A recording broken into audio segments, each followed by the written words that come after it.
Je vous remercie. Nous passons à la question de M. Gérard Cherpion. Monsieur le député, vous avez la parole. Oui, merci Monsieur le Président. Monsieur le Président, Madame la Ministre, chers collègues, le bassin d'emploi de Saint-Dié-des-Vosges va prochainement connaître un drame industriel et humain. Les mots sont forts, mais c'est une réalité.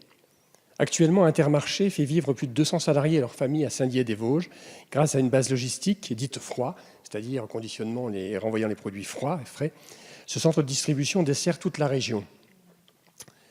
Le groupe avait fait savoir son intention de regrouper sur un site plus grand la partie froid et la partie produits secs.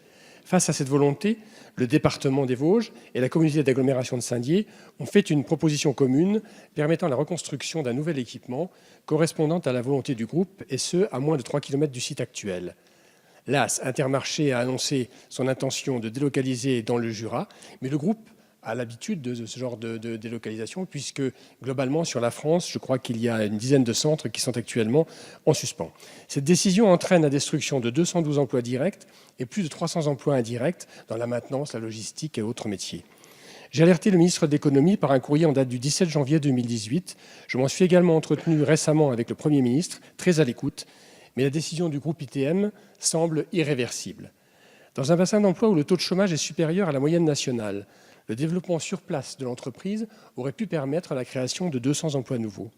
Madame la ministre, à défaut de faire revenir le groupe ITM sur sa décision, et au-delà des mesures prévues par la loi en cas de fermeture d'un site, qui, je l'espère, seront appliquées avec la plus grande fermeté, je souhaite connaître quelles actions spécifiques le gouvernement entend prendre pour permettre la reconversion du site et l'implantation de nouvelles entreprises.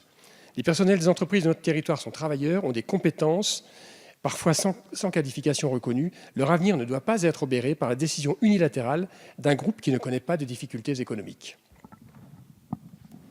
Je vous remercie, Monsieur le député. Madame la ministre. Merci, Monsieur le Président, Mesdames et Messieurs les députés. Monsieur le député, vous l'avez rappelé, la société ITM a justifié sa décision de fermer le site de Saint-Dié par la redéfinition de ces zones de distribution afin de réduire ses coûts de transport. Cette stratégie entraîne une rationalisation de l'activité logistique, et c'est dans ce contexte qu'au cours du comité extraordinaire du 5 avril dernier, la société a confirmé son choix d'implanter les activités frais de sa base de Saint-Dié à Rochefort, dans la volonté de regrouper sur un entrepôt unique l'activité frais de la base de Saint-Dié et l'actuelle activité sec de la base de Rochefort-Nenon.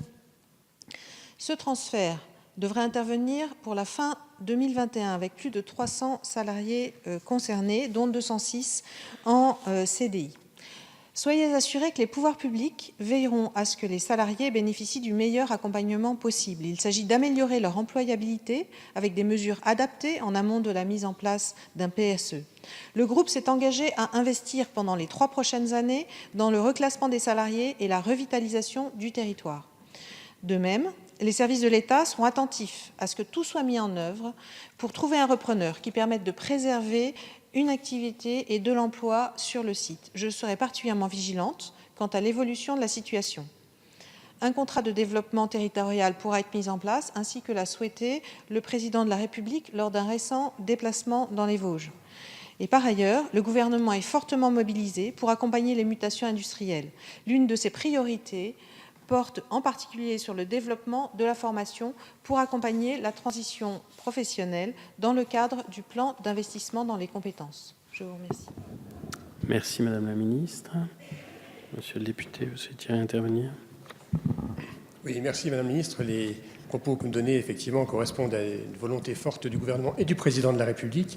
Et je souhaite que, très rapidement, sur le département, puisse être mis en œuvre autour du préfet, un groupe de travail qui permette de suivre avec le groupe ITM l'évolution de la situation, je veux dire presque au jour le jour, de façon à se préparer à une transition qui se faire en douceur, mais avec une reconversion réussie.